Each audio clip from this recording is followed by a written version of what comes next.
keep talking about what's been going on with oil. Want to bring into the discussion right now Alan Nuckman. And Alan, just want to make sure I get your title correct. You are the St. Paul Research Chief Market Strategist, correct? Yes, sir. You got it. Thank you. Good to have you here. So let's talk oil. We saw oil settle around, 61, or at least West Texas Intermediate, around $61.50 a barrel.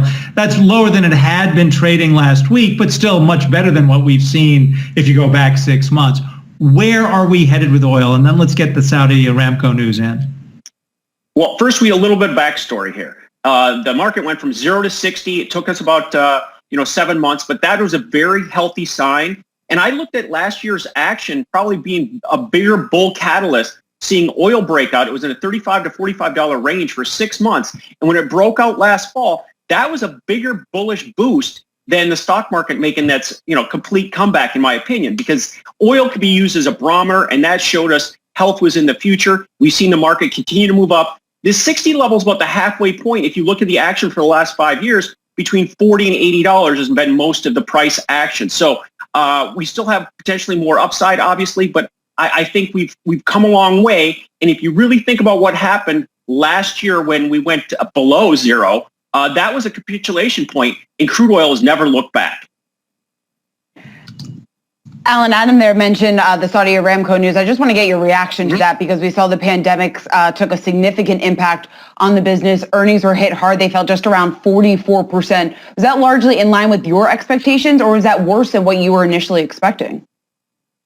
Well, for me, I'm more of a commodities guy. So looking at that in individual stock or stock play based on what oil is doing, obviously we're on an uptrend, and I think further out quarters will be more profitable for everybody. But I think it's important that the energy sectors had this snap back, because for the longest time, it didn't participate in the rally until recently. Still, a lot of these companies are significantly below where they were before this COVID crisis. So I have a way that I imagine that they'll find a way to come out of this better on the other side.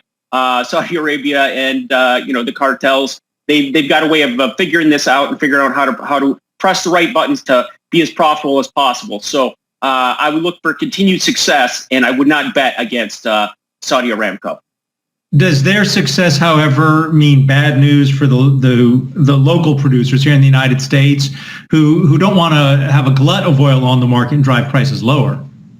Right. That's the balance. And you're seeing, energy move in different directions and different segmentations here. If you look at electric, utilities are having this growth spurt from a value standpoint, but also because I guess there's going to be less miles driven with internal combustion engines in the future, and the electricity may be, needed to power electric vehicles, and that's driving copper and so forth and so forth. So you're seeing shifts in, just in the fundamentals of energy in the United States. I think we've come a long ways where we're able to produce and, turn it on and turn it off as needed, but that's part of the game. You want to have it, the three bears, not too hot, not too cold, and that's the main objective for energy producers here in the United States.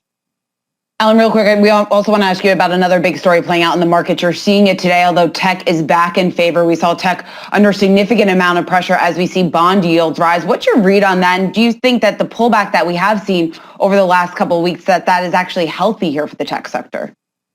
Absolutely healthy. Needed to be done. It's only been a little bit over a month since the all-time forever highs in tech. We've seen multiple, I think half a dozen 10% pullbacks in the last few years, and each and every time the Nasdaq's rallied back to make new all-time highs. Very healthy to have other sectors participate and take the lead for a while. But if you look at, like you've talked about, Apple and Amazon are at some critical support points and having some good value here. Looking at the NDX, which is a tech top 100, 13,000 is a critical level. It's a halfway point of this drop from the top, and we're back above it again. If you look, we keep pivoting around it. We need to close above 13,000 on a weekly basis. Now we're halfway back for that attack on the top one more time. That's happened every single time in history. Alan Nuckman is not only the St. Paul Research Chief Market Strategist, but he's winner of this week's Damn, I Want That Background shot in my background. There's ice. There's ice out there, though. It's not as nice as you think. There's ice in the water. It's a lake. I would take it. It's a lot nicer than the cement outside the 18th floor. All the best to you, Alan. All right. Thank you. When we come back, we are going to be checking in with Angelique Hemlani on the latest news out of AstraZeneca and the success rate, the efficacy of their vaccine.